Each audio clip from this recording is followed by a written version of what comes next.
This video is part of a series of videos dealing with Jewish life cycle events, and this video deals with circumcision. Circumcision, removal of the foreskin from the male sexual organ, is an ancient Jewish practice that has its roots in the Bible. In the book of Genesis, chapter 17, circumcision is presented there as a sign of the covenant of Abraham, of entering the covenant of Abraham, which means becoming a member of the Israelite nation, the Jewish people. And also written there in the passage is that a Jewish male infant is to be circumcised on the 8th day after birth. According to the Jewish tradition, also males who convert to the Jewish people and become members of the Jewish people are to be circumcised. So what I want to do in this video is I want to talk about circumcision as a sign of the covenant of Abraham, of becoming a member of the Jewish people. And in particular, I want to focus on the symbolism of the 8th day.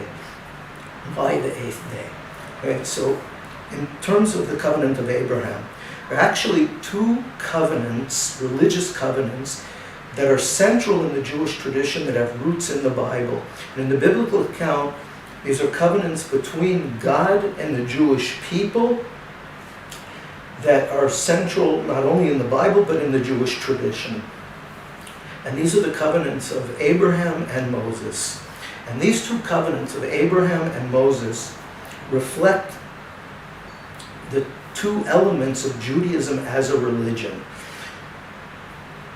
Judaism is a religion in the sense of a way of life, a culture, of a people.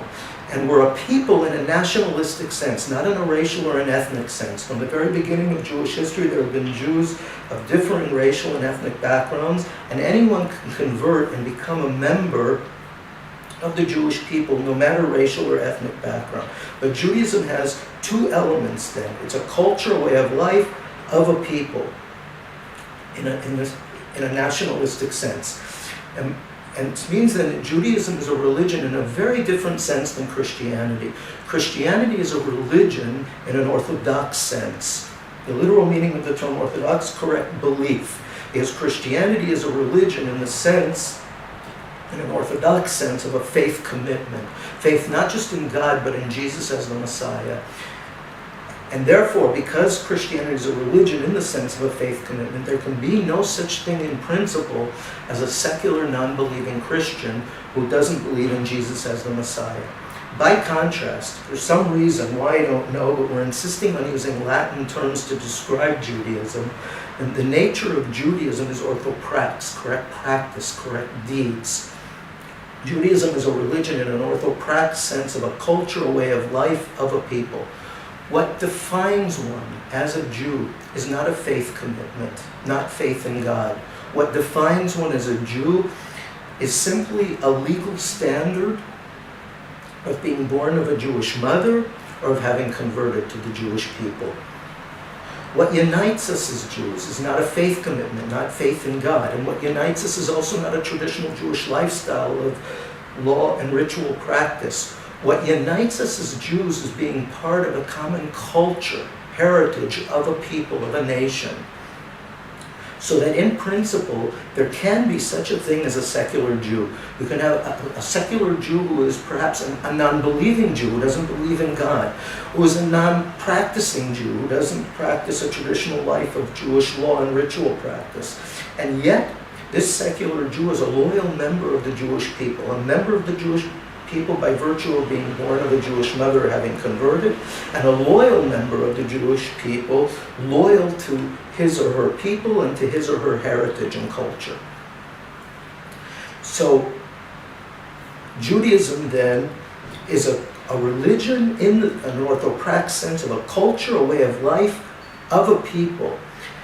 And that's reflected in these two covenants, the covenant of Abraham and the covenant of Moses. So the covenant of Moses is the aspect of Judaism being a culture, a way of life, as a religion, and not a faith commitment. The covenant of Abraham is the nationalistic aspect, that we belong to a people in the sense of a nation. And Abraham then is regarded as the spiritual father of the Jewish people. So in terms of the covenant of Abraham and circumcision as a symbol of the covenant of Abraham, I want to emphasize that circumcision is a symbol, a sign. That's how it's referred to in the biblical account, as a sign, ot in Hebrew.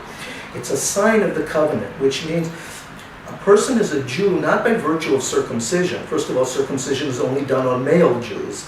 But circumcision is not, a Jew is not a Jew by virtue of circumcision. A Jew is a Jew by virtue of having been born of a Jewish mother or having converted. The circumcision is a ritual practice performed on males that's an external sign, symbol of the covenant of Abraham. So I want to explain here what this symbolism is of the covenant of Abraham. What is the essence of the covenant of Abraham? So Abraham is, again, the spiritual father of the Jewish people, and Abraham is singled out in the biblical account, singled out by God according to the biblical account. In the book of Genesis, chapter 18, verse 19, Abraham is singled out as a person who will keep the way of the Lord, which means we're speaking of the very essence of what it means to be religious, of what it means to be a Jew. Abraham, as the father of the Jewish people, is singled out as by God in the biblical account as a person who will keep the way of the Lord, the very essence of religion, of Judaism, to keep the way of the Lord, to do justice and righteousness. And notice the Orthoprax conception of religion reflected here. The essence of religion is not a faith commitment, not belief in God. It's doing, orthoprax, correct deeds.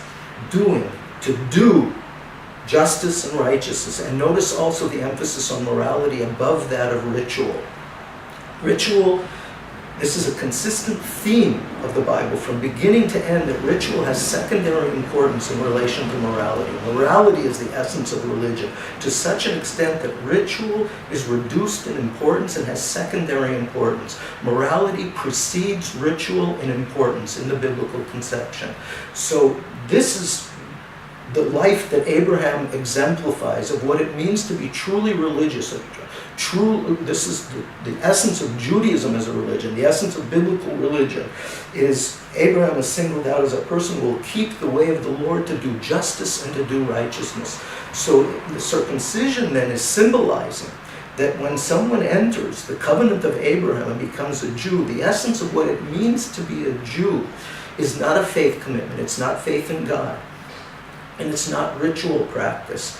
The essence of being a Jew is to be a person like Abraham, devoted to justice and righteousness. This is the essence of what it means to be Jewish. So that the child who's undergoing a circumcision or a convert, the essence of living the Jewish life for this child who's born as a Jew of a Jewish mother and will grow up to live a life as a Jew, and the convert who is taking on Judaism as his or her way of life, the essence of what that means to live a Jewish life, and this is symbolized in circumcision, is to be a person like Abraham, a person devoted to justice and righteousness. It's not faith in God, it's not ritual. It's a person devoted to justice, righteousness, right living.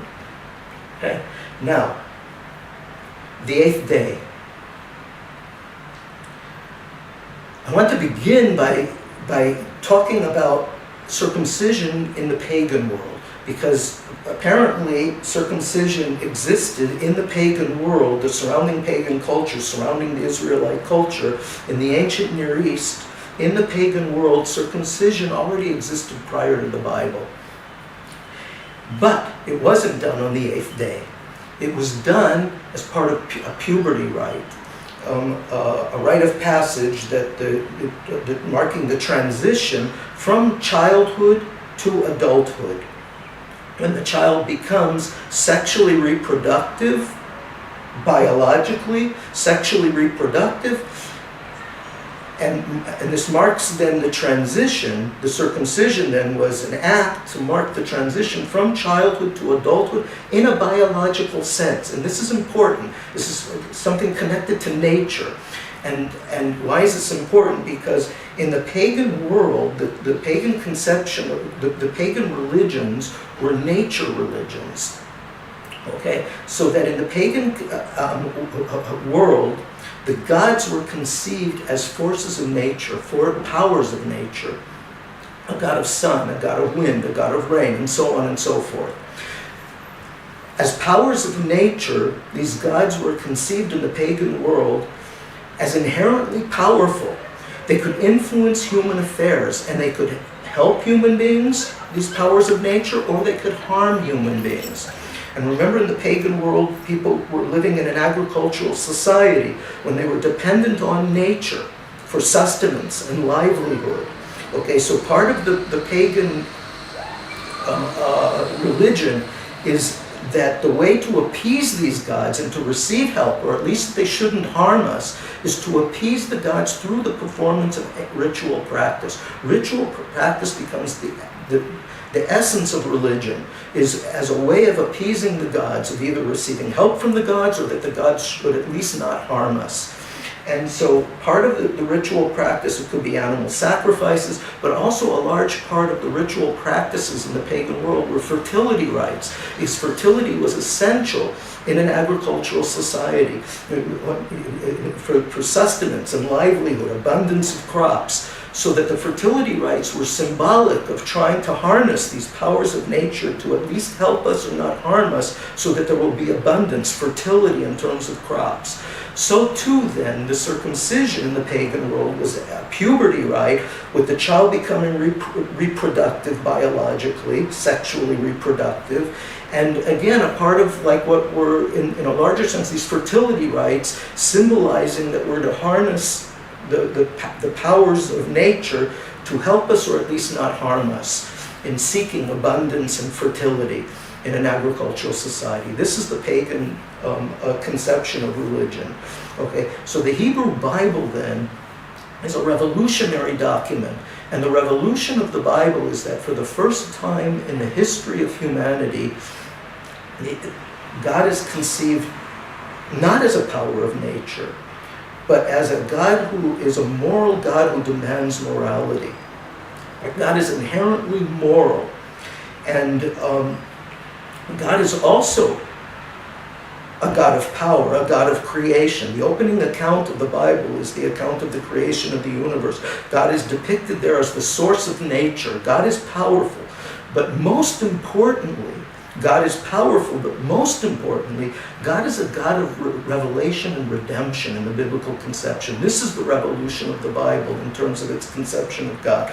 God is not only a God of a source of nature, a source of power, God is most importantly a God of revelation and redemption, a God who demands morality. And this revolution is reflected in the opening statement of the 10 statements, which in Hebrew, it's 10 statements, it's not 10 commandments. 10 commandments is a mistranslation or a misnomer.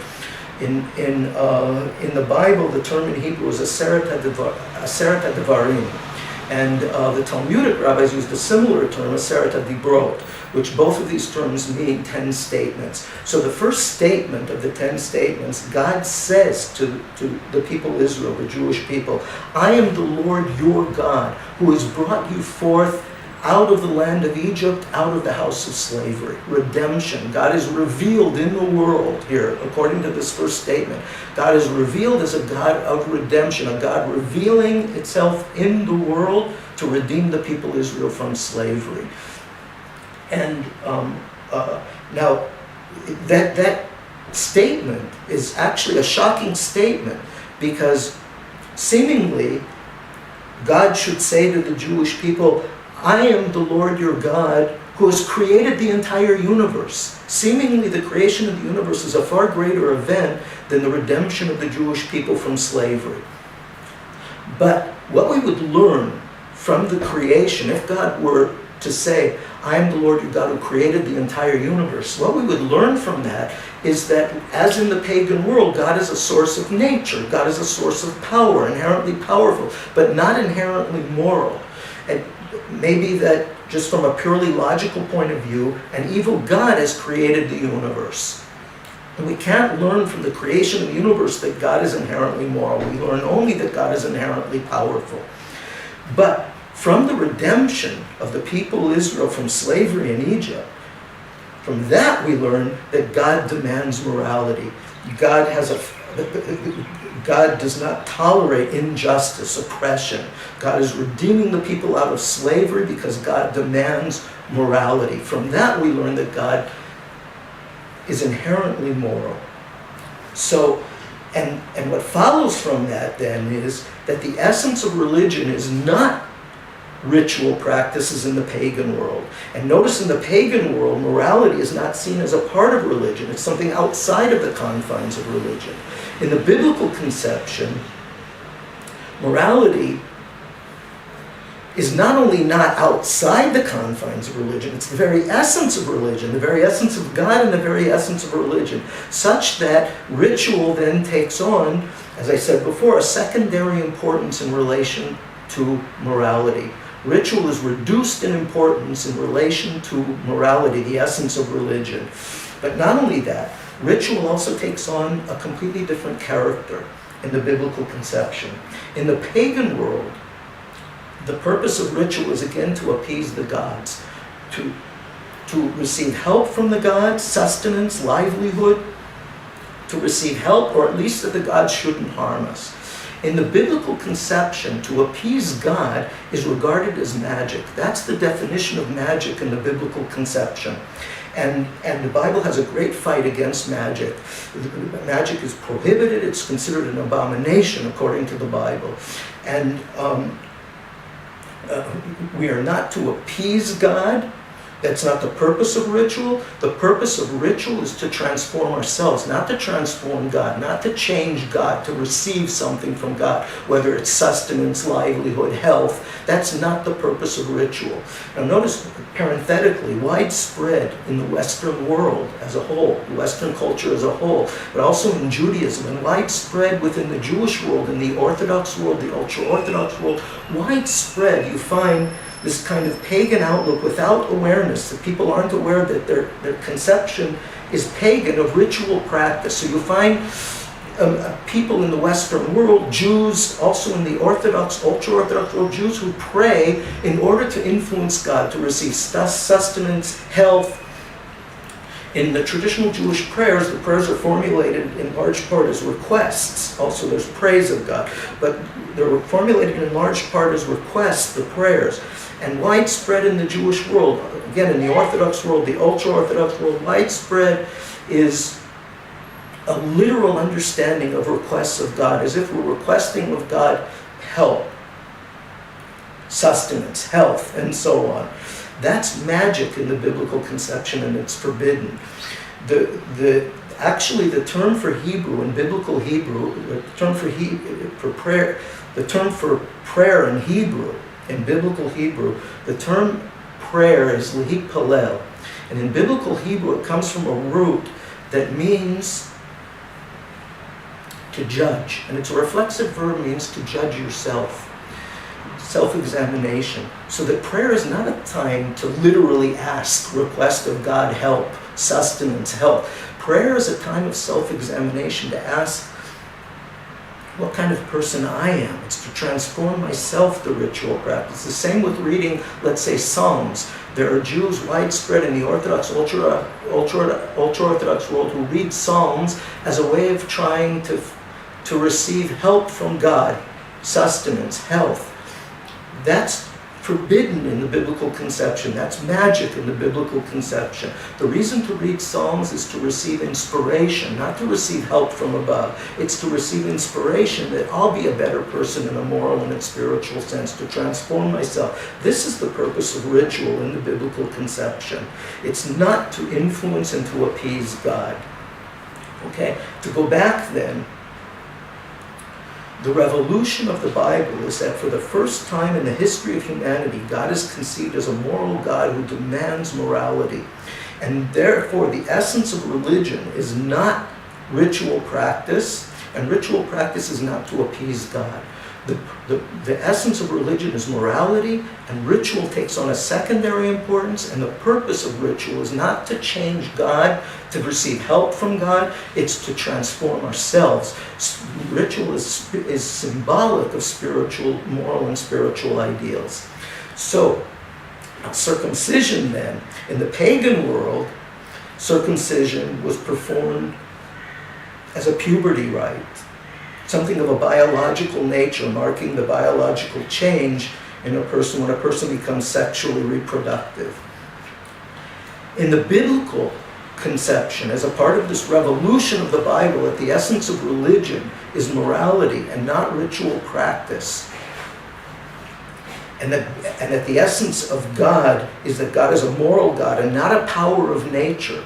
So too circumcision then takes on a completely different character in the Bible, and it's performed on the 8th day. It's no longer a puberty rite. It's not connected to biology, to nature, as in the nature religions of the pagan world. It now takes on a moral and a spiritual nature, a character, the circumcision, as a symbol of the covenant of Abraham. That is, it's symbolic of that we're to be a person like Abraham, who is a person who will keep the way of the Lord to do justice and righteousness. But here I also want to explain the symbolism of the 8th day. 7 is a very special number in nature. Okay, it's reflected in nature, the symbolism of 7. 7 is symbolic of complete perfection, wholeness, and that's reflected in nature in the sense that if you take 7 coins that are the exact same coin, 7 coins that are the exact same coins, so they're the exact same size, and you put them in a circle, you will have a circle of 6 coins of exactly the same size. We'll make a circle, a perfect circle, but not complete perfection. A perfect circle, why do I say not complete perfection? Because there will be a hole in the middle. And if you take the 7th coin, you can insert it into that hole and it will fit exactly into that hole. The hole will be exactly the size of that 7th coin, which means complete perfection is 7. 6 is a perfect circle, but with a hole in the middle. 7 is complete perfection, wholeness, without a hole in the middle. And you can see that in nature with the example of coins. So 8, the circumcision is performed not on the 7th day, symbolizing perfection, complete perfection. It's performed on the 8th day, which means imperfection. So one of the most central concepts of the Bible and the Jewish tradition, as roots in the Bible, is the concept of tikkun olam in Hebrew, which means repair of the world. And it has its roots in the opening account of creation of the Bible, that when God looks over all of the creation on the 6th day and says, "Behold, it is very good." Very good is less than perfect. It means even less than excellent. It's less than perfect. And God created, and then the human being created in the image of God means that the human being is to be a partner in the creation to perfect the world that God has created. It's an imperfect world, less than perfect. And the concept that we learn from that, of tikkun olam, to repair the world, implies it's actually a broken world, an image of a world of broken glass, shattered glass, that we have to repair and fix the world. Now, even though it's broken, it's very good, God proclaims. We're very optimistic. It's a very good world. But repair of the world then means that we have to overcome, from a moral point of view, we have to overcome the hatred, injustice, cruelty in the world, that it's a broken world. We have to overcome the hatred, injustice, and cruelty. But not only that, we have to use science and technology in a moral sense to improve the quality of life for all people. We don't have an ideal, as in Christianity, of the life of a monk, of celibacy, chastity, and poverty. Poverty is not an ideal in Judaism, as in classical Christianity. The ideal is repair of the world, to make this a better world, fix the world, to use our science and technology to overcome poverty, improve the quality of life for all of humanity. Remember that this opening account of creation is a universal story. It's not particular to the Jewish people. This idea that we have to make this a better world is universal, so that we want to make a better world for all of humanity as Jews, that we're devoted to the repair of the world, to making this a better world. Now, one other point here, that this concept is so central in the Jewish tradition. There's a remarkable teaching of the Talmudic rabbis that, and it's exactly, it's a teaching on the basis of the opening verses of chapter 18 of the book of Genesis that tell the story there of Abraham being circumcised at the age of 99 according to the biblical account. And Abraham is circumcised, and God comes to visit Abraham. There's a revelation, God is revealed to Abraham, a revelation of God to Abraham. God appears to Abraham. And shockingly, Abraham is in the very presence of God. Suddenly, Abraham sees three men in the distance who are coming to visit him, strangers, guests, and he leaves the presence of God and he goes to prepare to welcome these guests, and he leaves the presence of God. So the Talmudic rabbis learned from that, a remarkable source, that greater is the welcoming of guests. Notice a simple human deed of kindness, or notice the orthoprax emphasis here on deeds. A simple act of kindness, moral kindness, to welcome guests. And this is a great law in Judaism, a great commandment, that our home should be like the tent of Abraham, to open to guests and to strangers to come and visit. And the Talmudic rabbis then taught greater is the welcoming of guests than receiving the very presence of God, so that even more important than faith in God, notice the orthoprax nature of this teaching of the Talmudic rabbis, more important than faith in God, than a mystical experience of being in the very presence of God, is a simple act of moral kindness, of welcoming guests. So this is what the circumcision, the eighth day, I think, symbolizes, is the idea of imperfection, that we're committed as Jews in becoming a member of the covenant of Abraham, a member of the Jewish people. We're to be like Abraham, devoted to a life of righteousness and justice and making this a better world.